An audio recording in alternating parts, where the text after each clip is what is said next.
ಕೇಳಿದ್ರೆ ಯಾರನ್ನು ಕೇಳಿದ್ರೆ ಸಿಗ್ಬೋದು ನಾನು. ಹೌದಾ? ಈಗ ಪ್ರಕಾಶನ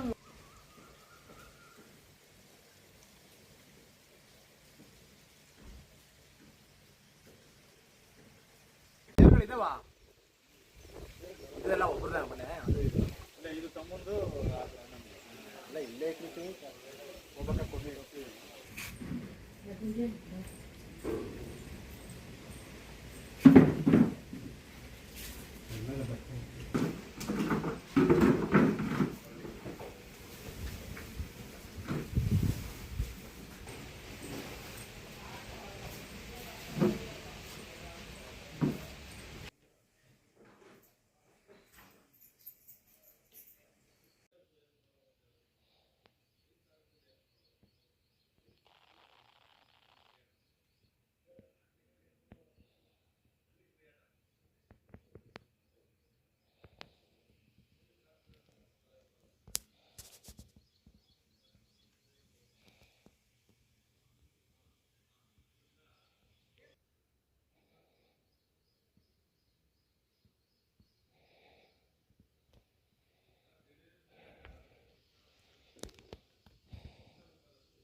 ಏನಿಲ್ಲ, ಯಾವ ಊರ ಹೆಸರೇ ಇಲ್ಲಲ್ಲ ಅಜ್ಜಿ.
ನನ್ನ ಹೆಸರು ಮಂಜು ಅಂತ, ಸಣ್ಣಪ್ಪ ಅವರ ಅಕ್ಕನ ಮಗ. ಈ ಥರ ಹೊಡೆದಿರೋದು ಎಲ್ಲ ಸಣ್ಣಪ್ಪ ಅವರ ಮಾಡಿರೋದು ಅಂತ ಹೇಳ್ಬಿಟ್ಟು ಅವ್ರ ಮನೆ ಕಡೆಯವರು ಸಣ್ಣಪ್ಪ ಬಂದು ಅರೆಸ್ಟ್ ಆಗಿದ್ದಾರೆ. ಮತ್ತು ಅರೆಸ್ಟ್ ಆಗಿದ್ದಾರೆ, ಅವರು ಮನೆ ಕಡೆಯವರು ಬಂದು ಮತ್ತು ಈ ಥರ ಮನೆಯೆಲ್ಲ ಧ್ವಂಸ ಮಾಡಿದ್ದಾರೆ. ಫ್ಯಾಮ್ಲಿನೆಲ್ಲ ಫುಲ್ ಹೊಡೆದಿದ್ದಾರೆ. ಸಣ್ಣಪ್ಪ ಇಲ್ಲ, ಅವ್ರ ಮನೇಲಿ ಯಾರೂ ಇಲ್ಲ. ಅವ್ರ ಅಮ್ಮಗೆ ತಲೆ ಎಲ್ಲ ಹೊಡೆದಿದ್ದಾರೆ. ಅವ್ರ ಗಾಡಿ, 2 ವೀಲರ್ ಎಲ್ಲ ಹೊಡೆದಿದ್ದಾರೆ. ಮನೆ ಪೂರ್ತಿ ಧ್ವಂಸ ಮಾಡಿದ್ದಾರೆ. 30ರಿಂದ 40 ಜನ ಫುಲ್ಲು. ಅವ್ರ ತಾಯಿಗೆ ತಲೆಗೆಲ್ಲ ಹೊಡೆದಿದ್ದಾರೆ. ಅವ್ರ ಅಣ್ಣನಿಗೆ ಕೈಯೆಲ್ಲ ಮುರಿದಾಕಿದ್ದಾರೆ. 30ರಿಂದ 40 ಜನ ಲೇಡೀಸ್ ಎಲ್ಲ ಬಂದಿದ್ದಾರೆ. ಲೇಡೀಸ್ ಎಲ್ಲ ಬಂದು ಹೊಡೆದಿದ್ದಾರೆ ಚೆನ್ನಾಗಿ. ಹುಡುಗರೆಲ್ಲ ಈ ಊರಲ್ಲಿ ಸ್ವಲ್ಪ ಜನ ಸೇರ್ಕೊಂಡಿದ್ದಾರೆ. ಅವ್ರನ್ನೆಲ್ಲ ಅರೆಸ್ಟ್ ಮಾಡಬೇಕಾಗಿದೆ. ಈ ಥರ ಮಾಡಿರೋದ್ರಿಂದ ಅವ್ರನ್ನೆಲ್ಲ ಅರೆಸ್ಟ್ ಮಾಡಬೇಕಂತ ಬಂಧಿಸಿ ನಮಗೆ ನ್ಯಾಯ ದೊರಕಿಸ್ಕೊಡ್ಬೇಕು. ನನ್ನ ಹೆಸರು ಶಶಿಧರ್ ಅಂತ. ಸಾಯಂಕಾಲ 4 ಗಂಟೆ ಟೈಮಲ್ಲಿ ಬಂದು ಯಾರು ಇಲ್ದಿದ್ದು ನೋಡಿಬಿಟ್ಟು ಮನೆ ನುಗ್ಗಿ ನವೀನ್ ಅವರು ಕುಟುಂಬಸ್ಥರು ಬಂದು ಎಲ್ಲ ಧ್ವಂಸ ಮಾಡಿ ನಮ್ಮ ಅಜ್ಜಿನೆಲ್ಲ ಹೊಡೆದು ಎಲ್ಲ ಗಾಡಿ, 2 ವೀಲರು, ಕಾರು ಎಲ್ಲ ಹೊಡೆದು ನಮ್ಮ ಅಜ್ಜಿ ಎಲ್ಲ ಹೊಡೆದು ತಲೆಗೆ ಏಟಾಗಿ ಎಲ್ಲ ಹೊಡೆದು ಓಡಾಗಿದೆ. ಸುರೇಶು, ಮೋಹನ್, ಹೇಮಂತು, ಮನೋಜು, ಚಂದ್ರಶೇಖರು, ಅಕ್ಷಯ, ಮೋನಿಕಾ, ವರಲಕ್ಷ್ಮಿ, ಸುಜಾತ, ಅವರ ಪುನೀತ್ ಅವರೆಲ್ಲ ಮಾಡಿ ಓಡಾಗಿ. ನಿಮ್ಮ ಹೆಸರು? ನಮ್ಮ ಹೆಸರು ಶಶಿಧರ್. ನಮಗೆ ನ್ಯಾಯ ಕೊಡಿಸ್ಬೇಕು. ಹೇಳಿ ಸರ್, ಏನಾಯ್ತು? ಸರ್, ನನ್ನ ಹೆಸರು ಲೋಕೇಶ್ ಅಂತೇಳಿ, ಸೊಣ್ಣಪ್ಪನವ್ರ ಅಳಿಯ ನಾನು. ನಮ್ಮ ಮನೇಲಿ ನಿನ್ನೆ ಸಾಯಂಕಾಲ 4 ಗಂಟೆಗೆ ಈ ಸೊಣ್ಣಪ್ಪ ಅವ್ರು ಏನೋ ಯಾವುದೋ ಮರ್ಡ್ರ್ ಕೇಸಲ್ಲಿ ಏನೋ ಮರ್ಡ್ರ್ ಏನೋ ಮಾಡಿಬಿಟ್ಟು ಒಂದು 3-4 ದಿವಸದಿಂದ ಒಂದು ವಾರದಿಂದ ಇದಕ್ಕೆ ಪೊಲೀಸ್ ಸ್ಟೇಷನ್ಗೆಲ್ಲ ಹೋಗಿ ಬರ್ತಾಯಿದ್ರಂತೆ. ಇವು ಮೊನ್ನೆ ಶನಿವಾರನೂ ಇವರೇ ಮಾಡಿಸಿರೋದು ಅಂತೇಳಿ ಗೊತ್ತಾಗಿ ಅವರು ಹೊಸಕೋಟೆ ಪೊಲೀಸ್ ಸ್ಟೇಷನಲ್ಲಿ ಹಾಕಿ ನಿನ್ನೆ ಇದು ಪರಬ್ನಗರ ಜೈಲಿಗೆ ಕಳಿಸಿದ್ರಂತೆ ಅವ್ರನ್ನ. ಅವರು ಸೆಂಟ್ರಲ್ ಜೈಲಿಗೆ ಹೋದ್ರಂತೆ. ಅವ್ರ ಕಂಪ್ಲೇಂಟ್ ಎಲ್ಲ ಆಗಿತ್ತು. ಏನೋ ತಪ್ಪು ಮಾಡವ್ರೆ, ಇವರೇ ಏನೋ ಕೊಲೆ ಮಾಡಿಸಿರೋದು ಅಂತ, ಯಾರೋ ನವೀನ್ ಅಂತೇಳಿ ಅವ್ರನ್ನ ಕಡೆಯವ್ರನ್ನ. ನಿನ್ನೆ ನೋಡಿ ಅವ್ರ ಕಡೆಯವ್ರು ಏಕಾಏಕಿ ಬಂದು ಸಾಯಂಕಾಲ 4-4:15 ನಮ್ಮ ಮನೆ, ನೀವು ಸೊಣ್ಣಪ್ಪ ಅವ್ರ ಮನೆ, ಸೊಣ್ಣಪ್ಪ ಅವ್ರ ಅಣ್ಣವ್ರ ಮನೆ ಹಿಂದ್ಗಡೆ ಇದೆ. ಅವ್ರ ಮನೆಯೆಲ್ಲ ತುಂಬ ತುಂಬ ಅಂದರೆ ತುಂಬ 2 ಕಾರು, ಒಂದು ಬುಲೆಟು, ಒಂದು 2 ಗಾಡಿನ ಎಲ್ಲನೂ ಫುಲ್ ಧ್ವಂಸ ಮಾಡ್ಬಿಟ್ಟಿದ್ದಾರೆ. ಮನೇಲಿ ಏನು ಒಂದು ಉಪ್ಪು ಸಹಿತ ಇಲ್ಲ ಬಿಟ್ಟಿಲ್ಲ, ಎಲ್ಲ ಫುಲ್ ಎಲ್ಲ ದಬ್ಬಾಕ್ಬಿಟ್ಟು ಹೋಗ್ಬಿಟ್ಟಿದ್ದಾರೆ. ಎಲ್ಲ ನೋಡಿ ನೀವೇ, ನಮ್ಗೆ ದಯವಿಟ್ಟು ಏನೋ ನ್ಯಾಯ ಒದಗಿಸ್ಕೊಡ್ಬೇಕು ಅಂತ ಕೇಳ್ಕೊತಾ ಇದೀವಿ. ಸಾಯಂಕಾಲ 4-4:15 ಟೈಮಲ್ಲಿ ಗಂಗಾಪುರದವರು ಸುಮಾರು ಒಂದು 30-40 ಜನ ಲೇಡೀಸು ಜೆಂಟ್ಸು ಎಲ್ಲ ಸೇರಿ ಮನೆಗೆ ಬಂದು ದೊಣ್ಣೆ ಮಚ್ಚು, ದೊಣ್ಣೆ ಲಾಂಗ್ ಇದೆಲ್ಲ ರಾಡ್ ಎಲ್ಲ ಎತ್ಕೊಂಡ್ಬಂದು ಫುಲ್ ಮನೆಯೆಲ್ಲ ಧ್ವಂಸ ಮಾಡಾಕಿ ಮನೇಲಿದ್ದು ಅಜ್ಜಿ ಇದ್ರು, ನಮ್ಮ ಅಜ್ಜಿ, ಆ ಅಜ್ಜಿಗೂ ತಲೆಗೆ ಹೊಡೆದು 4-6 ಸ್ಟಿಚ್ಚನ್ನು ಹಾಕಿದ್ದಾರೆ. ಮತ್ತು ನಮ್ಮ ಈರಪ್ಪನಿಗೂ ಹೊಡೆದಿದ್ದಾರೆ, ಈರಪ್ಪ ಅವ್ರ ಹೆಂಡತಿಗೂ ಹೊಡೆದಿದ್ದಾರೆ. ಸುಮಾರು ಒಂದು 2 ಲಕ್ಷ ರೂಪಾಯಿದು ದುಡ್ಡು ಇತ್ತಂತೆ. ಆಮೇಲೆ ಒಡವೆ ವಸ್ತು, ತುಂಬ ಒಡವೆ ವಸ್ತು ಇತ್ತಂತೆ, ಎಲ್ಲ ಎತ್ಕೊಂಡು ಎಲ್ಲ ದೋಚ್ಕೊಂಡು ಹೋಗಿದ್ದಾರೆ. ದಯವಿಟ್ಟು ನಮಗೆ ಈ ಸಂಬಂಧಪಟ್ಟ ಅಧಿಕಾರಿಗಳು ನಮ್ಗೆ ನ್ಯಾಯ ಒದಗಿಸ್ಕೊಡ್ಬೇಕು ಅಂತ ಈ ಮೂಲಕ ಕೇಳ್ಕೊತಾ ಇದ್ವಿ. ಮನೆಗೆ ಕಾವಲು ಆಯ್ತಲ್ಲ. ಆಮೇಲೆ ಎರಡನೇದು